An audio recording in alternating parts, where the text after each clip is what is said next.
Where you are listening exclusively to the first Mayoral Debate, the race to be London Mayor. Now, if you've been listening over the weeks, we put together a mayoral jury as we hear from each of the main candidates. They cover all sorts of people who are trying to buy a house, house builders, police officers, tube workers.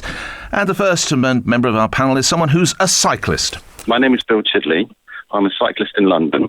And my question to you is whether you plan to continue with Boris's great work on the cycle superhighways, or whether you're going to be content to rest on Andrew Gilligan's laurels. Let's shake it up a bit. Let's go to the Green candidate first. Sian, I would imagine you want cycle lanes everywhere. Yes, and I think it is really important that we do continue to build more cycle superhighways, that Outer London gets them as well, and that we invest the same kind of money we're putting into Walthamstow, Enfield and Kingston on mini Holland type projects so that we have people-friendly streets. We must take on, Nick, the issue that we need to reduce traffic in London. We need to give people better options than driving to the zoo. Why? I haven't got, my children are young now. Are old now. But when I was married, and I still have children, when I was a family unit, what am I going to get? 4 bikes? No, you would get on public transport. The point is people need to have the best option available for each journey, and very often the car is not the best option, and most Londoners agree car ownership is going down. People are seeking ways to avoid owning a car and being dependent on a car, particularly in Outer London, and investment must be secured. I've challenged the other candidates to say that they will continue funding cycling in London, and they haven't responded. We'll do that. We'll do that instead. Caroline Pidgeon? Yeah, absolutely. I have said very publicly I would increase TfL's budget to 3% of budget to spend on cycling in London. So more cycling superhighways. So I would look at completing the cycling superhighways. I'd look at investing in Outer London, because some of those short journeys that people do in cars, they can do on bikes. I want to invest in Outer London. Kingston's a very good example of work that's going on there. I want to see that rolled out across London. I also want to invest in infrastructure. I want to build a cycling and pedestrian bridge between Rotherhithe and Canary Wharf, which would really help people on the Rotherhithe Peninsula get to Canary Wharf and back. The costs are around, I think, about 100 million at the moment. But there's a lot of work. It's not. It's something that the local landowners hopefully will be able to pay for, but it's important infrastructure in the plan. What is doing to air quality, though? The way that the cars and lorries and buses are now stuck in certain parts of central London. I read with interest that you said you've worked hard on air quality since joining the London Assembly. You'll be aware that air quality is diminishing, so I don't quite know why you boast about that. Worked hard raising the issue with the mayor. I'm a London Assembly member. Holding that, absolutely, and this mayor is held accountable for that. But actually, what we've got to do, because of the fumes of all the stationary traffic. What we've got to do is actually get some of those vehicles off the road. I want to look at consolidation centres. They're plumbers, they're buses. You need to get some consolidation centres, and we need to actually get some of the private vehicles and some of the private hire vehicles off the roads, actually, to make sure buses and taxis can flow. But I had wanted to just touch on knife crime that came up.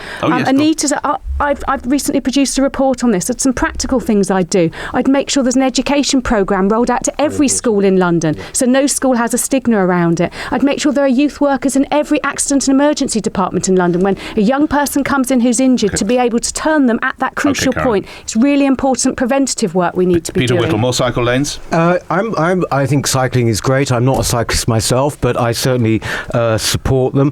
I also think, it probably make me desperately unpopular, but I do think also cyclists also, you should bear in mind that they've got a certain etiquette they should also follow, I think. There's some public annoyance about often what's appeared to be sort of a kind of arrogance with cyclists coming up on the pavement and all the rest of it. There should be no tolerance of that. But at the same time, I think obviously it's a very, very good thing. When it comes to air quality and the rest of it, the fact is I'm the only candidate who's actually saying that when it comes to private hire vehicle licences, which at the moment are being issued at the rate of something like 700 a week, I would freeze those. How?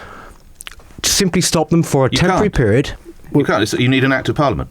Right. Well, in fact, in that case, one would lobby for that. But in fact, there is absolutely there is, because the fact of the matter is, at the moment, the way things are, the congestion is absolutely incredible. The pollution is getting worse and worse, and in fact, also, it's going to put our black cabs out of business. All right. Let's come to you, Zac Goldsmith. What are we going to do? Two issues here. Are you going to? I think you've been challenged. Are you going to keep funding at the same level? And what are you going to do about air quality? So there were 200 million bike journeys last year, not including people in the park, but 200 million commuter journeys. That is is going to increase. There's going to be a 400% increase by 2030 if trends continue, and that is a good thing. It's a necessary thing. There are rapidly growing population, notwithstanding the comments that Peter has made. We need to accommodate that. If we all drive cars, London will just not move. So the question is not if we accommodate cycling, the question is how we do that.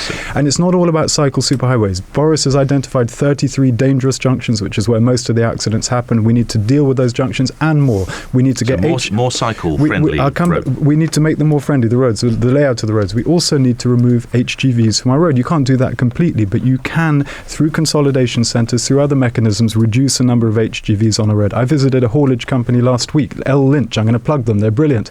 They've reduced the number of trucks they put on the road by 70% by using consolidation centres, by using rail. We could do that across the whole of Greater London. But we also need segregated cycle lanes. And the question, I think, for the next mayor, because by May the 5th we'll have 5 superhighways completed, the dust will have settled, the machines will have moved on, we'll know whether they work. If the policy works, you carry on. If it doesn't work, you rethink it. Well, you're ambitious. If you want to take your family to the zoo, bring them here to the debate and encourage them to feed the animals, because all I've been given is water. I apologise. Look, can I just say, look, we do need to make it safer and easier to cycle in London. But look, would you continue the spending as Sian has asked? I'll increase it. But the way the first generation of superhighways works has been a disaster. I mean, Victoria Embankment, Lower Thames, Upper Thames, has been chaotic. The congestion caused to plumbers and others going about their business. So let's learn the lessons of Superhighway 1, but also let's encourage people to cycle on quiet ways. Let's look into how we can ban HGVs during the rush hour. Let's look at the major junctions. I mean, there may have been 23 identified years ago. Only 10 of them had work done on them. Why is it taking so long? Let's make sure we have cycle storage for people to lock up their bikes at places of work and in offices. Let's have 20 miles per hour zones in residential areas. Let's have cycling proficiency back at schools. Let's pedestrianise Oxford Street. Let's make sure that, where are buses going to go that use Oxford Street? Well, Crossrail 1 opens in 2018, so Tottenham Court Road will be a new Crossrail station. I was the Minister of Crossrail, as you may or may not know, and have a role to play in major transport infrastructure in London. But where are the buses going to go? So there'll be less need, because there'll be less need for the buses once Crossrail 1 opens up. Absolutely right. Along those routes, they'll stop on either side, so they won't need to go to Oxford Street. So you'll have Tottenham Court Road Tube Station, Crossrail 1, people using Crossrail 1. So the need to use get off a bus to get on Crossrail to get on another bus. The need to use the buses to get into Oxford Street will be minimised because of the advent of Crossrail 1. Okay. And I'm not sure if I mentioned this. I was a Minister of Crossrail 1. You mentioned that a couple. We've clashed on this. The truth is that if you put those policies together, many of which I agree with, Sadiq has spent the TfL budget before a single bus has left the station. It just doesn't Where is Linton Crosby? He's under the desk. Here we go. We move. There's a thought. Sarah in Teddington, your question, please, Sarah, if you would. Hi, having just lost my ESA, what I really want to know is what are the candidates going to do to give job opportunities to disabled and chronically ill Londoners like myself? Well, I'm going to start with Zac Goldsmith because your party, not you necessarily, is a little in the crosshairs of the firing line for some of its moves on the budget. How would you respond to Sarah's question? Zac Goldsmith.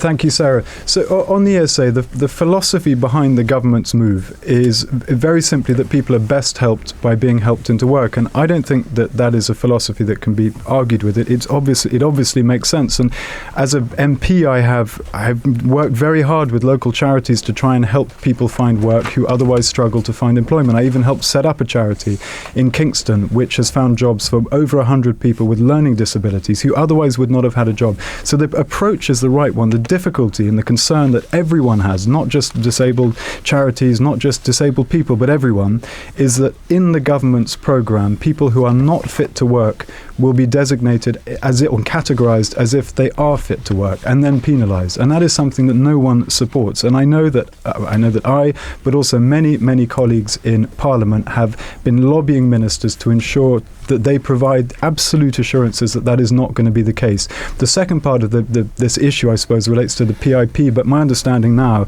from a statement made by government yesterday that is now off the table, and I think that is a good thing. Was it a mistake, briefly? Look, I'm not unhappy with the situation we're in at the moment. No, but initially, the initial budget announcement, was it a mistake? I think the ESA, I think it's the right move, but I think the government needs to bend over backwards to prove to people that people who are disabled are not going to be penalised. That's their job now, and it's the job of MPs to hold them to account. MPs from all parties.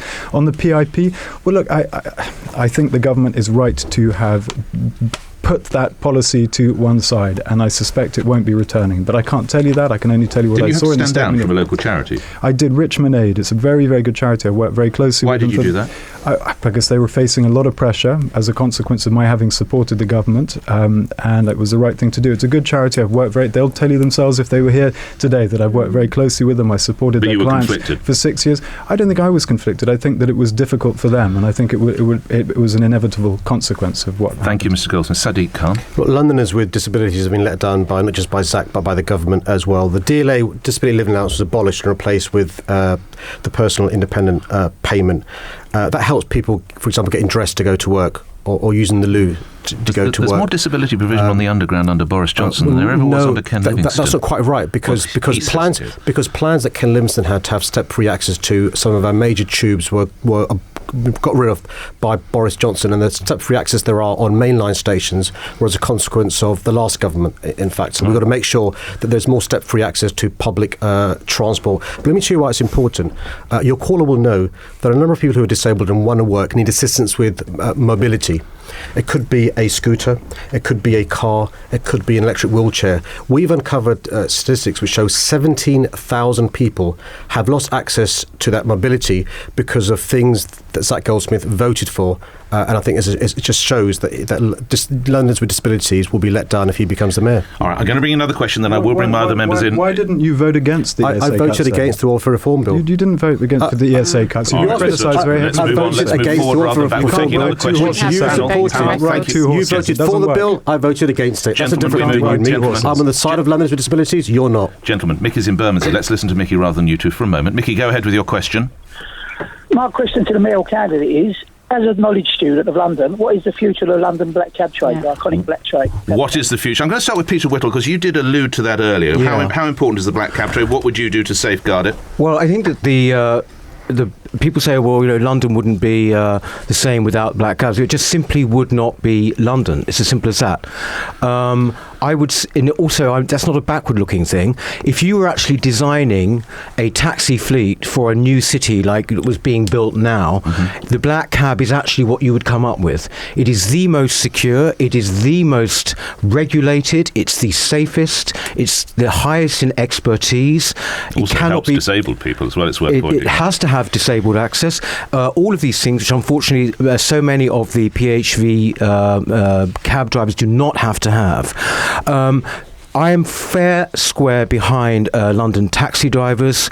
There is no question about it that they have been treated consistently badly, because what happens is that the other candidates sort of suck up to them and then they kind of basically ignore them. Caroline Pidgeon is shaking her head. Yeah, absolutely. I have led a massive piece of work on this at the London Assembly, where we described cross-party the taxi and private hire operation at TfL as woefully inadequate. They have not addressed the needs of private hire going forward and how they're expanding everywhere. They haven't tightened up the regulations enough, particularly around hire and reward insurance, and that means passengers aren't always safe in the private hire vehicles they get. I'm a big fan of black taxis. I'm a big supporter of them. I think moving to new electric taxis, and I'm told by the industry they are fantastic, not only in terms of being a cleaner vehicle, but in terms of the comfort for the drivers, actually, because they're blooming uncomfortable driving around those taxis at the moment. And I would make sure that Transport for London would do a bulk buy of these new taxis so we can get them at a lower price. They've done it for the new Bus for London, so we do exactly the same to make sure that taxi drivers are able to buy them at affordable prices. They are an intrinsic part of our whole transport infrastructure. What, electric taxis? No, the black cabs, and that is how we have to see them. Okay, Sian. I mean, this does go back to what I was saying before about the most appropriate way of taking each individual journey, and people who don't own a car actually, do need to use cabs every so often. And I think it's really going to the zoo. You could go to the zoo in a cab, exactly. And it is really important that we have the black cabs. They're well regulated. They have disabled access, and that is something that we need to keep supporting. They need the grants that will let them change to the most clean vehicles. At the moment, cabs are diesel vehicles and they are a problem for air pollution, but the cab drivers need help in getting the new vehicles that they need. Just to go back on disability cuts and things as well, I mean, it is really horrible what the government has been doing and successive governments have been doing to put pressure on people with disabilities to get into work. People with disabilities need help and enabling support to get into work, not threats and withdrawal withdrawals of benefits. And I think if Zac is so good at influencing the government, I wonder why he always votes with the whip and why he voted for these cuts. All right, let me just remind you, panel, you're going to get about 30 seconds to sum up towards the end. So you've got a few minutes to put that together, but just think you'll have about 30 seconds as we move towards the end of the debate. We've still got plenty of time for questions. Let's come on this question, on the idea of the London taxi trade. Zac Goldsmith, I'm sorry to, in a way, make you defend the actions of another man, but many cab drivers have a lot of issues with what Boris Johnson has done or failed to do to protect the black cab trade. How fair is that accusation? It is a fact. I mean, every time I get into a black cab now, I find myself being lobbied by black cab drivers about inaction. Welcome to my world. I know. Right. But look, it is always a pleasure, and I'm a regular black cab user. I think they are one of, as Peter said, Boris Johnson should have done more. They are a loved and important part of London's landscape and public transport network. They're incredibly valuable. They're trusted. I think nothing of putting my kids in a black cab. I know they'd be safe. I know they'd be delivered on time and they'd be okay and they'd be in one piece. And that is a really priceless thing. I also know that if trends continue, they're going to go extinct. There's no doubt that the pressure they face is immense. So should Boris Johnson have done more? Look, I think Boris and TfL could have or should have revisited the regulations earlier. They predate even the existence of mobile phones, which makes them totally out of date in an age of Uber. We have a situation today. Look, I'm by the way pro-competition. I don't pretend I'm not, but it's got to be a fair competition. The black cab trade is the most regulated trade in the world. It's got huge additional costs, wheelchair access, turning circle, the knowledge, and so many other things as well. So to force them to engage in competition with Uber that has none of those costs is not fair. You need a fair competition. It's like the last 8 years didn't exist and Zac's got amnesia. I mean, let's be clear why we've had this problem. We're at this problem because the current mayor has let down the black taxis. They are, as Peter said, the world's greatest city should have the world's best trained cabbies, and we have. And there's a reason why. So would you stop app-driven taxis? There's the reason. We couldn't, for the reasons you've said. We've got to change the law. We need an act of parliament. Look, they're highly trained. They're properly checked. They do the knowledge. They're disabled friendly. From 2018, they'll be electric. So we've got to build in privilege to help them. Rather than abolishing the bus lanes, as Zac wants to do, I think the black taxis should be allowed to use them. Honestly. They should be able to apply for hire. We should think about using I get better behaviour at my son's nursery than we're getting from these two. Goodness me. Let me answer your question first. Let me answer your question and then you can respond. Zac Goldsmith, I will come to you in a moment. Finish that question then, Zac. You've got 1 cent if you can condense it. What we need to do with private hire vehicles is make sure there's proper enforcement. Caroline is absolutely right. TfL doesn't spend enough time enforcing the private hire vehicles, driver safety, insurance rules, checks, but also we've got to address the issue of congestion because Sian is right, there's a big issue of congestion. So that's why look at HGV lorries in London. Let's see if we can freeze the public transport fares, promote more people to cycle. That's how we alleviate congestion, but the black cabs are crucial. I must let Zac Goldsmith. I have never said that I want to scrap bus lanes. Sadiq knows that, in fact, when he made that point on Twitter, LBC itself took the unprecedented step of correcting him. I've got to respond. It is complete and utter nonsense, like everything this man is saying. LBC, 20th of November 2015 on the Great Nick Ferrari show. Green cars are the future. We're going to see a massive shift in the type of cars people own. Then within 2 or 3 years, there will be no point in having bus lanes because everybody's going to be driving these things around. Zac Goldsmith, LBC, 20 November 2015. Bullseye, Goldsmith. What is the word? Honest, it's like I don't even know how to respond to that last point. My point is that I was suggesting a temporary use of the bus lane by electric cars, but it's very clear in the quote, in order to incentivise their use, but it would have to be removed. Otherwise the bus lanes would be clogged up. That's the point. Thank you. To a serious issue. Jenna is in Haringey. Jenna, please put your call to the panel. Go ahead. Hello. Rough sleeping in London has more than doubled since 2010.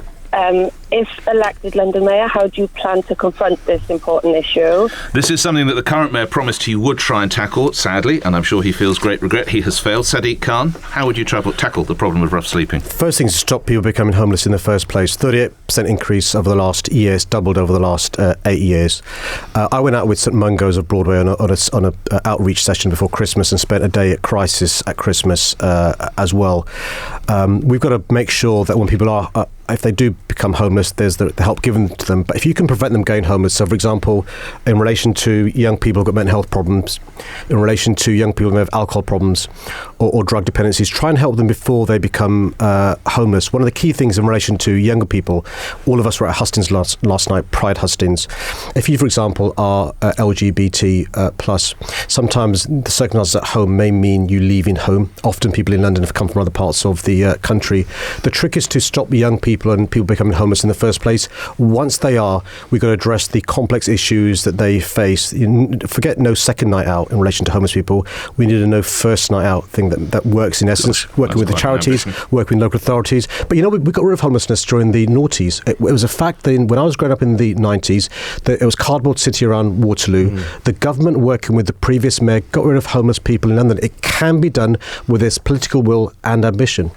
Zac Goldsmith. The Chancellor has announced £110 million additional spending to deal with homelessness. The next Mayor of London needs to fight to get as much of that as possible, and we need to invest in early intervention and prevention. I went to see a group called Veterans Aid, a magnificent organisation. If you remember, for years, people, the poster image of homelessness has been former soldiers on our streets. That is a problem that has almost been solved as a consequence of Veterans Aid and other organisations preventing people from getting into homelessness at the outset. There is an enormous amount we can do through prevention, through investing in and backing those organisations that have a proven track record of solving this problem. Peter Whittle, you've been bouncing up down your seat. No. I mean, I think it is one of the most palpable failures, actually, of Boris Johnson, that he wanted to obliterate homelessness and rough sleeping, and in fact, it's doubled and is going up. I would like to create a homelessness register, actually, at City Hall, and take. What would that achieve? Well, it would take the same approach as what would happen if you remember. Well, it was one of our policies actually at the last election. What would it achieve? Well, no, the point would be that actually you would be able to give advice, right, to people who maybe, for example, should be getting benefits but are not getting benefits but are homeless, or basically people who need certain sort of health solutions. And so that would be a central bank. Unbelievably, I'm almost to the panel to set up your final stall, if you would, for 30 seconds. Two questions, though, to two of my panel, which only those two can answer because they are them. If you become mayor, I'll go with you first, Sadiq Khan. Will you stand down as MP? Yep. You will both stand down as MP? I said so on day one. All right. The next day, I'd step down immediately. You can't do both jobs for a significant period of time. It's just not possible. Okay. There's much we haven't been able to get into because it seems to have flown by, but let's move towards the end of this. And here in roughly 30 seconds from each of the candidates why they think they should be the man or woman to take over at City Hall. Let's start with perhaps a couple who haven't heard from as much as we might have done. Caroline Pidgeon, I'm sure you're good to go. So let's hear, broadly speaking, 30 seconds, your pitch. Well, I think we need a mayor that's got fresh ideas and real experience at City Hall. With my costed plan for affordable homes and a building company at City Hall to get construction going from day one. With my plan for half-price fares by 7:30 in the morning to take some of the rush out of rush hour, and making our streets and transport network safer with 3,000 extra police. This election, you've already heard today, it's a real opportunity to choose ideas and experience over egos and bravado. A vote for the Liberal Democrats is a vote to make London a city that works for everyone. You are a natural-born broadcaster. You come in exactly on 30 better than I am. Peter Whittle for UKIP. Yes, I would say quite simply this. I am the only candidate standing for mayor who's actually talking about the issue of demand, about the issue of the need to control our borders and the impact it has on housing in London and indeed on our infrastructure and on our transport systems. Also, a vote for me is a vote for us to leave the European Union. We're the only party that is saying that, and I think that it's crucial that people have that chance to register that vote. Thank you, Mr. Whittle. Sian Berry for Green. Well, LBC's poll yesterday showed the top requirement of a mayor for the people in London is that we should understand the needs of Londoners, and as a candidate, I really do. As for the Greens, on the issues that matter to Londoners, we are needed more than ever. We're standing up for equality for all, for migrants and the most vulnerable, fighting for generation rent, standing up for a living wage, fairer fares, better transport, cleaning up our dangerously filthy air, and trying to protect the council homes that are under threat from the Tory housing bill and Labour councils across London who are trying to demolish them. We've got the experience, the policies and the strong values that citizens, tired of the same old two-horse race, are absolutely crying out for. Sian, thank you. Sadiq Khan. The choice on the election of May the 5th couldn't be clearer. Zac's desperate negativity to cover up that he's a serial underachiever. He's going to cut support for disabled Londoners, higher fares for Londoners, and no plans to fix the housing crisis. Or you can vote for a mayor for all Londoners. I'll fix the Tory housing crisis. I'll freeze your fares, and I'll keep Londoners safe. I'll ensure all Londoners get the same opportunities that our great city gave me and my family. Zac Goldsmith. Thank you very much. Look, London has prospered undoubtedly over the last 8 years, but too many people are being priced out of their own city.